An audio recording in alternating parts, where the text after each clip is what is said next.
Mr. President, and I invite you to say a few words, and that will be followed by Q&As. And I know a number of you have asked for one-to-one interviews, which we'll be able to facilitate at the end of the Q&A. Mr. President, over to you. Staying there? You can stay there if you wish, sir. Oh, of course.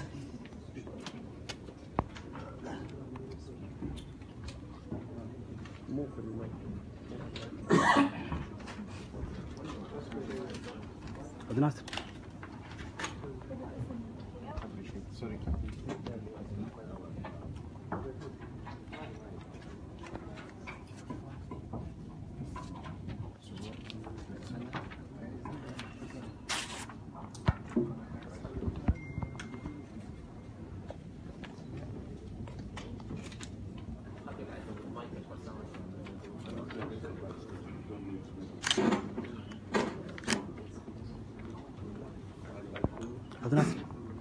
Bismillahirrahmanirrahim. Assalamu alaikum warahmatullahi wabarakatuh.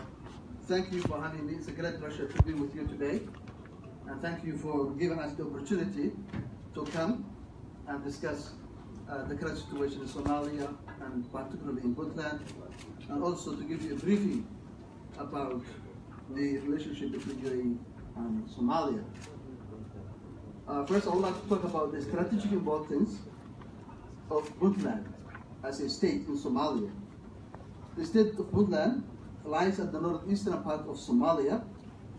It occupies 1/3 of the Somali territory and comprises 1/4 of the Somali population. It is strategically located and is the only state that borders both the Red Sea and the Indian Ocean. It's also the gateway to the Gulf of Aden. Puntland is the most peaceful state of Somalia.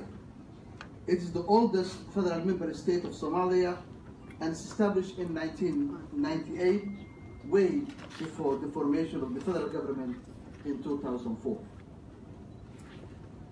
Let me now delve into the historical relationship between UAE and Somalia. Somalia and UAE has historical ties that predate the independence of both states.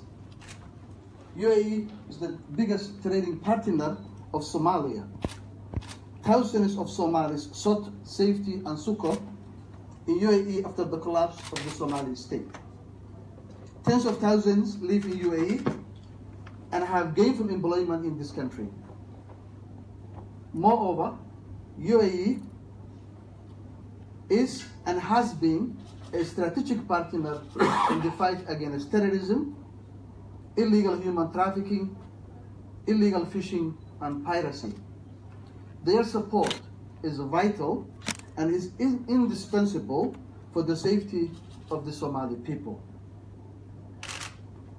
Recently, DP World have signed an agreement with Puntland. It is the biggest investment in Puntland since the collapse of the state in 1991. This investment is important for the development in the region, creating thousands of jobs for the unemployed youth. It also creates a network externality which brings more and more investment to Puntland. It also contributes to the security and development of Somalia, what we call the security development nexus. You cannot have development without security, and you cannot have security without development. Now, Somalia is the federal government. Why do we have chosen, and it's important to understand the concept of federalism in Somalia? The idea of federalism was to establish a state government is responsible for certain government functions whilst ensuring federal government that upholds the nation's unity. Somalia's collapse of 1991 was the result of centralized power and the Mogadishu city state. Somalia is not Mogadishu, and Mogadishu is not Somalia.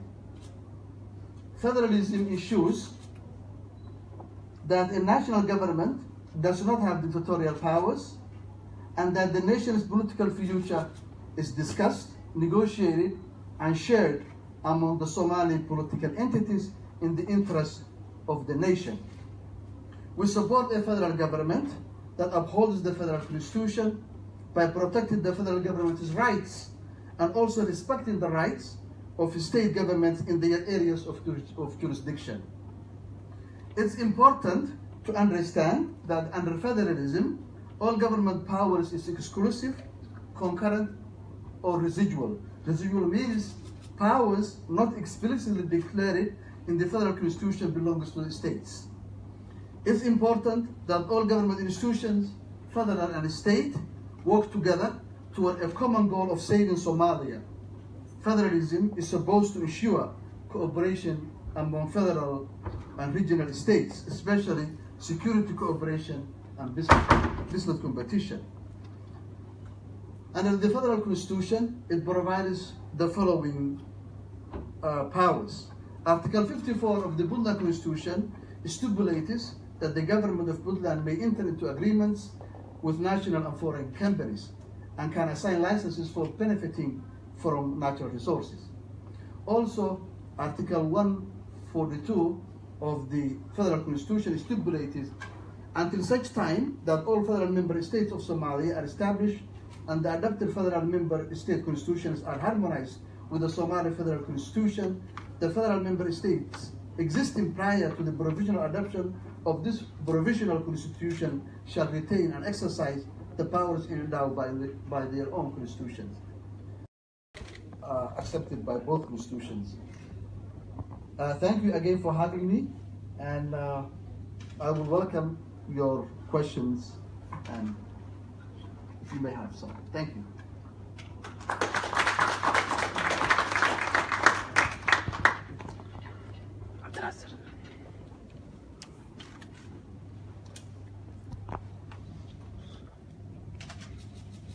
Any questions at all? Please. If you could just state your name and your title before stating your question. Hello, I'm Noah Browning, a Reuters, and I have two questions. Given the events that have been unfolding in Mogadishu in the last week, is there any concern that the Qatari-UAE dispute will further destabilize Somali politics? And following in on that, given the UAE's military moves in Yemen, its new base in Eritrea, is there any concern that the Red Sea area on both sides of its coast will become a kind of sphere of influence, a competition between various powers, namely, the UAE and Iran, Qatar and the UAE, and even Security Council powers like China and France, United States. Thank you. Thank you. Two good questions. The first one, regarding the relationship between UAE and Somalia. In any diplomatic relationship, sometimes there are hiccups. We believe this will not last long because the relationship and brotherly cooperation between Somalia and UAE supersedes and is more important than the arguments. I think this is a wind that will pass soon, and I'm sure the relationship between Somalia and UAE is long-lasting, and it will improve hopefully in the near future. And I think, as I said, this week hiccup will be overcome soon. As far as the Red Sea and I'm not following the politics that's taking place in Yemen, but Puntland, as you know, there's a thin water between Puntland and Yemen. And obviously that's why I was discussing the cooperation between UAE and Somalia regarding the trafficking of non-state actors such as Al-Shabaab, ISIS, illegal fishing, illegal human trafficking. These are the areas that we really closely cooperating with the UAE. Puntland being the gateway to the Gulf of Aden and to the Middle East, it makes it more important for us to have that relationship and that support from the UAE government.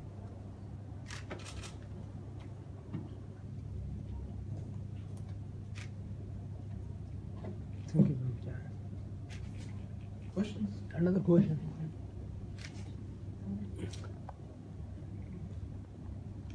Yes. Questions?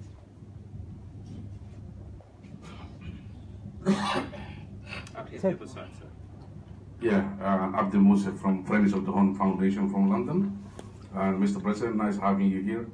My question to you is, what do you think the consequence will be if the cooperation, military cooperation and piracy and security cooperation you have with the UAE, if that is being vacated, what will be the consequence, do you think? I hope, God forbid, that will not happen. That relationship between the support of UAE regarding the illegal activities on the coast of Somalia, such as I say, I haven't emphasized enough about the strategic importance of Puntland. More than it's estimated between 24,000 to 30,000 ships go through the Gulf of Aden off the coast of Puntland. That's why it's important that the support of the UAE to the Puntland Maritime Police Force is very important because the world economy, world commerce depends the safety passage of that territorial waters. So therefore, I'm sure the support will stay, and also because it's important for both countries, not only for Somalia, not only for Puntland, but also it helps the safety and security of UAE. We are at the first line of defense against terrorism. We are the first line of defense against piracy. We are the first line of defense against illegal human trafficking. All those are important also for the safety and security of the UAE. So this is a mutually beneficial relationship, not only for Somalia, but also for UAE too. Question over here. Another question. يوسف معاوي من الاتحاد. أنا سؤالي إيه هي المجالات اللي ممكن يكون فيها تعاون بين بورتلاند والإمارات؟ وهل تعتقدون بدور قطري لإسكاء الخلافات؟ Somebody translate the question, please. I learned the Quran, but I don't speak Arabic. So you can translate for me. One second, sorry.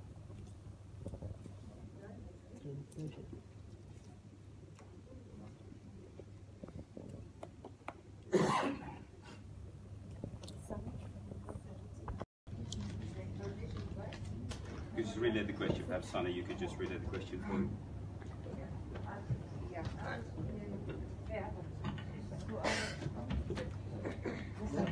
Translation. Can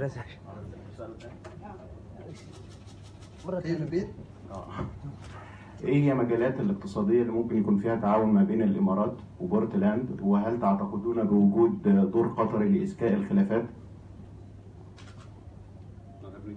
Sana, could you repeat, please? I'll tell you the question, Mr. President. Yes. It says about what are the areas, in your opinion, of cooperation between the UAE and Puntland, and do you think that Qatar has a role in fueling the disputes? The area of cooperation between Puntland and UAE is a start now. The DP World is investing in the port of Bosaso, the expansion of port of Bosaso, investing more than $336 million. This is the beginning. We're expecting more in the area of industrial zones, free zones, infrastructure development, cooperation in the area of security. As I said, the UAE is supporting Puntland Maritime Police Force, over 2,000 men who are engaged in protecting Puntland and Somalia from all kinds of illegal activity that I have already mentioned. The area, we are expecting more in the area of social development, such as education, health, water and sanitation. So these are the areas of cooperation that we are expecting to have more and more with the UAE. Regarding Gadar, I think the issue of Gadar in Somalia will be a nuisance, and later on the long-standing relationship between UAE and Somalia will gain more and more.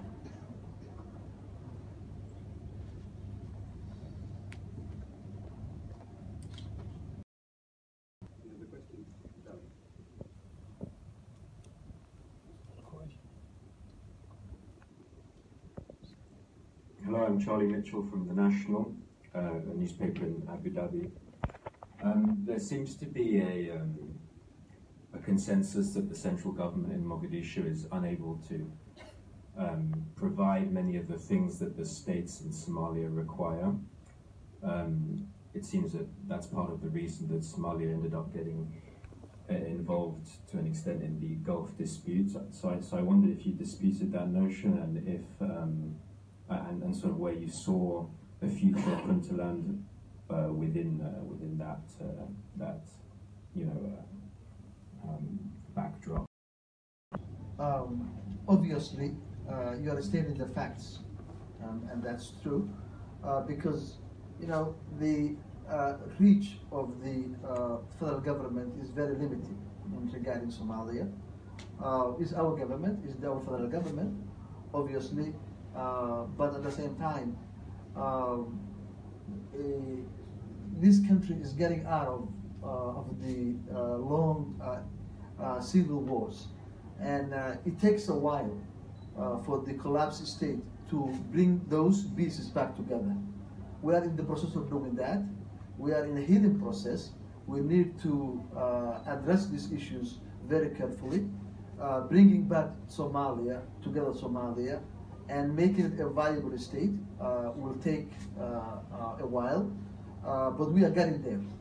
We see the light at the end of the tunnel, but we can reach there by consensus, mutual understanding between the center and the periphery, and we're doing that. And hopefully we will gain our lost bounty, and Somalia will be a useful member among the community of nations soon, and we got it there.